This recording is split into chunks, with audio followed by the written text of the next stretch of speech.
할렐루야. 말씀의 시간에 함께 하신 믿음의 가족들을 존귀하신 주님의 이름으로 환영합니다. 잘 오셨습니다. 우리 같이 기도하고 말씀 은혜 확인하겠습니다. 왕이신 나의 주 나의 하나님, 그리스도 안에서 주님이 이루어 주신 그 모든 영광스러운 일들을 이제 우리에게 실제가 되게 하셔서 감사합니다. 우리를 정복자보다도 뛰어나게 하시고 날마다 주님과 함께 승리 행진하게 하셔서 감사합니다. 주님, 예수 이름으로 원수들을 짓밟으며 주님을 신뢰하고 의지하며 믿음의 행진을 하게 하셔서 감사합니다. 주님, 우리를 의롭게 하시고 무죄하다고 선언하셨습니다. 그렇습니다. 우리의 깨끗하고 거룩고 온전하고 아름답고 영광스러운 우리의 영광과 몸으로 주님을 경배합니다. 찬양합니다. 아버지, 오늘도 말씀으로 우리를 새롭게 해주시고 밝게 해주셔서 감사합니다. 예수님 이름으로 기도합니다. 아멘. 8월 11일 목요일 말씀의 실제 은혜 같이 나누겠습니다. 제목 읽겠습니다. 당신이 무엇을 노래하는지 점검하십시오. 성경 말씀 읽겠습니다. 아버지께 참되게 예배하는 자들은 영과 진리로 예배할 때가 오나니 곧 이때라. 아버지께서는 자기에게 이렇게 예배하는 자들을 찾으시느니라. 하나님께서는 인류를 지으실 때, 인간을 지으실 때 하나님의 형상과 모양대로 지으셔서 이 땅에서 하나님을 대리해서, 하나님을 대표해서 이 세상을 다스리는 그런 통치자, 신들이 되게 하셨습니다. 그리고 하나님의 권위 아래서 하나님을 영과 진리로 예배하며 그 일을 하기를 원하셨죠. 아담이 타락한 이후로 예수님이 오실 때까지 아무도 이런 사람을 찾을 수 없으셨는데 예수님께서 이제 십자가로부터 하나님 보좌 우편에 앉으실 때까지 이루신 그 속량, 구원으로 말미암아 우리를 거듭나게 하셨고 이제 우리는 성령 인도받는 거듭난 영으로 진리의 말씀과 일치하게 예수님의 속량과 복음과 일치하게 바른 고백으로 주님을 예배할 수 있게 되었습니다. 예배에서 찬양은 아주 중요한 요소입니다. 즉 찬양하는 노래는 곡조가 있는 우리의 고백이고 선포이기 때문입니다. 그리고 이것은 찬양은, 노래는 반복하는 특징이 있기 때문에 우리도 모르게 거기에 젖어 있게 되는 거죠. 그래서 우리가 어떤 찬양을 하는지, 어떤 노래를, 어떤 가사를 듣는지 중요하고, 그래서 우리 아이들이, 특별히 다음 세대들이 요즘 듣는 그런 음악들, 대중음악들, 가사가 어떤지 점검해 볼 수 있게 해야 되는 거죠. 하나님은 참으로 진리로, 즉 말씀과 일치하게, 복음의 공급과 일치하게 바른 고백으로 예배하기를 원하십니다. 사람들이 성경을 이해하지 못하면 하나님이 어떤 분이신지 모르게 되고 사단이 하는 일인지 하나님 하신 일인지 헷갈리게 되는 거죠. 하나님은 하나님의 본성과 다른 일을 결코 하지 않으십니다. 하나님 우리에게 병 주고 약 주고 하지 않으십니다. 우리의 질병을 주님이 대신 감당하셨습니다. 우리의 연약함을 주님이 가져가셨습니다.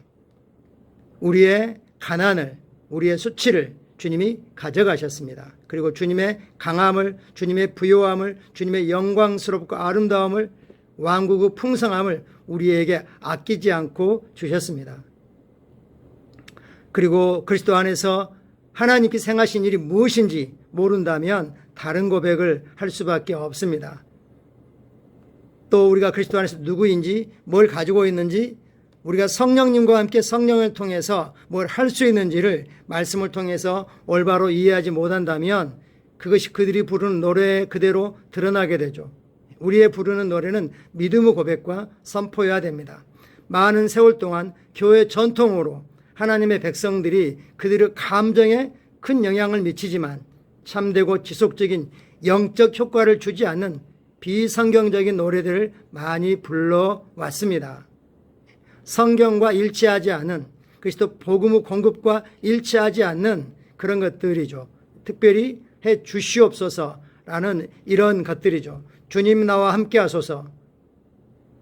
이런 찬양들은 비성경적입니다.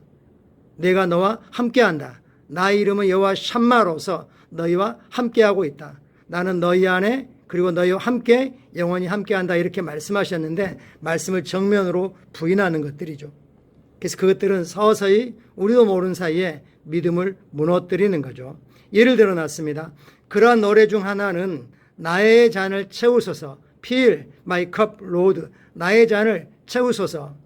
우리말 가사로는 우물가의 여인처럼 이라는 찬송가입니다. 많은 사람들이 기쁨으로 이 노래를 부르지만 그들은 주님께 우리의 잔을 채우소라고 간청할 때 그것이 진정으로 무엇을 의미하는지 대답하지 못합니다. 뭐뭐 하소서 이렇게 하니까 감성을 자극하죠. 그러나 성경적이지 않습니다. 그들은 무엇으로 주님께서 그들의 잔을 채우기를 원하는 것입니까? 이 노래 한 구절은 이렇게 노래합니다. 내게 오셔서 나의 영혼의 목마름을 없애주소서. 물론 내게 오셔서도 잘못됐죠. 목마름을 채워줘. 우리의 영혼의 목마름이 뭐가 남아있죠? 당신에게 그리스도가 있다면 당신은 결코 다시는 목마르지 않을 것입니다. 예수 그리스도를 주님으로 고백하고 하나님께 하신 일을 죽으시고 부활하신 것을 심령으로 믿고 있다면, 즉 그리스도가 우리 안에 계시다면 우리는 결코 목마르지 않습니다. 주님은 우물가의 여인에게 이렇게 말씀하셨습니다. 내가 주는 물을 마시는 자는 영원히 목마르지 아니하리라. 내가 주는 물은 그 속에서 영생하도록 솟아나는 샘물이 되리라. 이것이 바로 예수님의 말씀입니다. 그런데 어떻게 당신이 아직도 목마를 수 있겠습니까?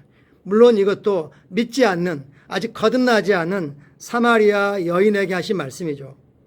이때의 물은 구원의 물이죠. 구원의 생수이죠.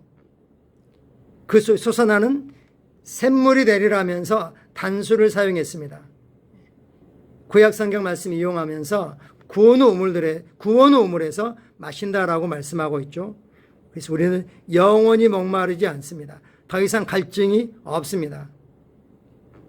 성경이 그렇게 말씀하고 있기 때문에 우리는 믿음으로 예 그렇습니다. 나는 영원히 목마르지 않습니다. 주님으로 나의 영생하는 샘물이 내 안에 샘물의 근원이 나는 마시고 있습니다. 이렇게 고백해야 되는 거죠. 그 다음 노래 구절에서는 이렇게 말합니다. 하늘 양식 내게 채워주소서, 넘치도록 채워주소서.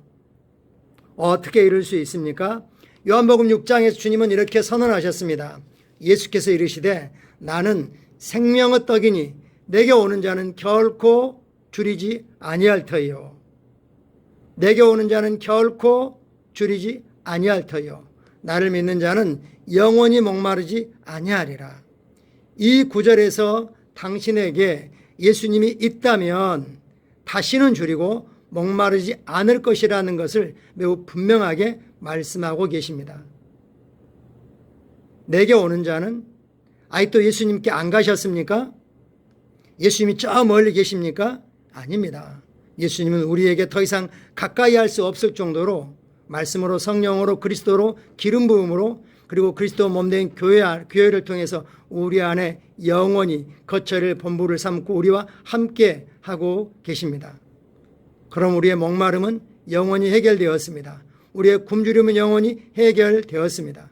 우리는 다시는 목마르거나 줄이지 않다고 고백하셔야 됩니다.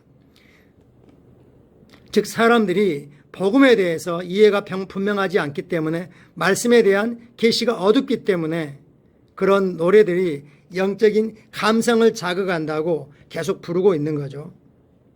사람들은 정확히 깨닫지 못하므로 그러한 찬양곡을 부릅니다. 시편 82편은 말합니다. 그들은 알지도 못하고 깨닫지도 못하여 흑암 중에 왕래하니. 그들은 알지도 깨닫지도 못하기 때문에 뭘로요? 말씀을 알지도 깨닫지도 못하기 때문에 계시가 열리지 않았기 때문에 흑암 중에 왕래한다. 그들이 뭘 말하고 있고 뭘 노래하고 있고 뭘 고백하고 있는지 모르는 거죠. 그저 노래가 듣기 좋다. 그 멜로디가 좋다. 이유만으로 그 노래를 부르지 마십시오. 가사를 들어보십시오. 그 가사들이 그리스도 복음이 공급하는 것들과 일치하는지 점검하십시오. 그리고 우리가 영으로 늘 기능하게 깨어있게 되면 그런 가사가 불편합니다. 어딘가 불편합니다. 영 안에서. 주 예수님은 어떠한 티나 주름 잡힌 것 등 이러한 결점이 없는 온전한 교회를 위하여 오십니다. 주님이 교회를 온전하게 하셨습니다. 우리가 온전하게 살았기 때문에 온전한 게 아니라 주님이 우리에게서 모든 티나 주름 잡힌 것 이런 것들을 다 제거하셨기 때문입니다. 우리는 무지하고 하나님의 의로 의롭습니다. 하나님의 아름다움으로 아름답습니다. 그리스도의 거룩으로 우리는 거룩합니다. 하나님은 우리를 그리스도와 똑같은 영광으로 영화롭게 영광스럽게 하셨습니다. 이것이 우리의 고백입니다. 우리의 찬양이고 노래입니다.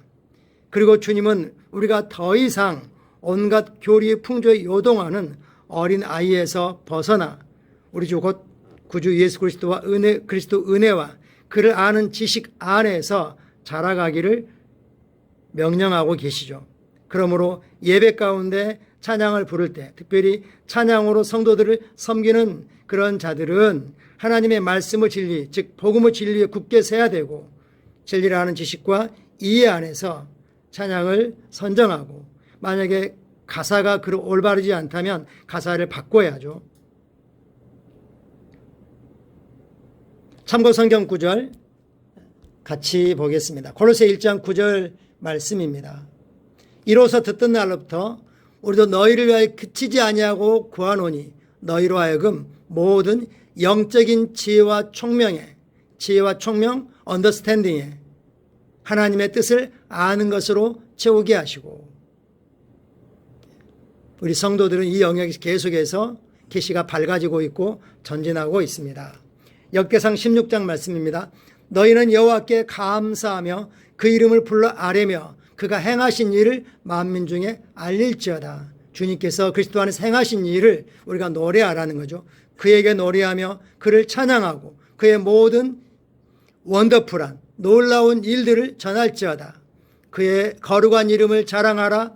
여호와를 구하는 자마다 마음이 즐거울지로다.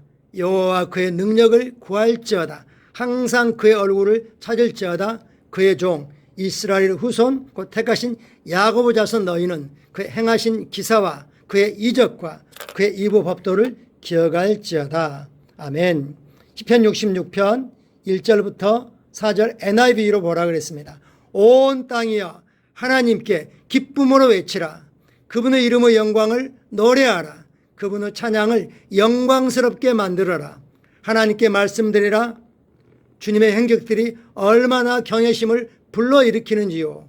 주의 권능이 너무 위대해서 당신의 주님의 적들이 주님 앞에서 굽슬거리며 아참하나이다. 온 땅이 주님께 엎드려 절하나이다. 그들이 주님께 찬양을 노래합니다.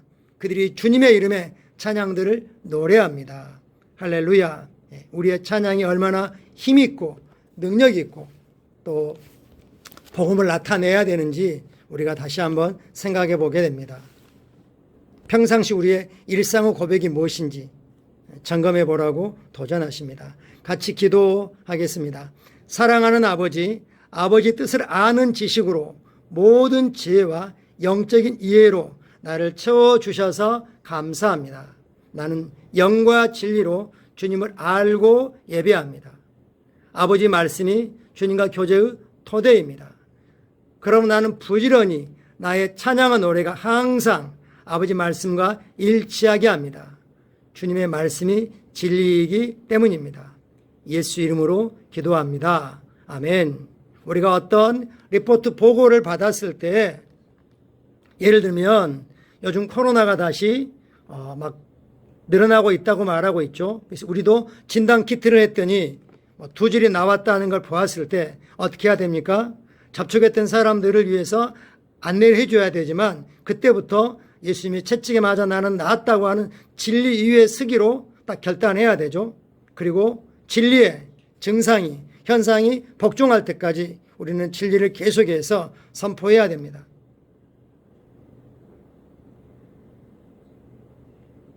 말씀과 일치한 고백. 우리는 산더러 들려 바다에 던져지라고 말하여 산이 바다에 던져지게 하는 그런 자입니다. 우리는 어둠에게 빛을 내놔라고, 질병에게 치유를 내놔라고 선포하는 자입니다. 우리가 바른 고백, 바른 찬양으로 주님을 나타내기를 축복하고 선포합니다. 감사합니다. 사랑하고 축복합니다. 오늘도 주님의 은혜가 넘치고 있습니다. 은혜로 말미암아 아직 우리가 행함에 있어서 온전하지 못함이 있다 할지라도 우리 안에 있는 온전함을 선포할 때 우리 행위가 그걸 뒷받침하게 될 것입니다. 하나님의 은혜가 오늘도 넘치도록 풍성하게 부어지고 있고 from above한 도우심과 은혜가 우리 성도들에게 있습니다. 감사합니다.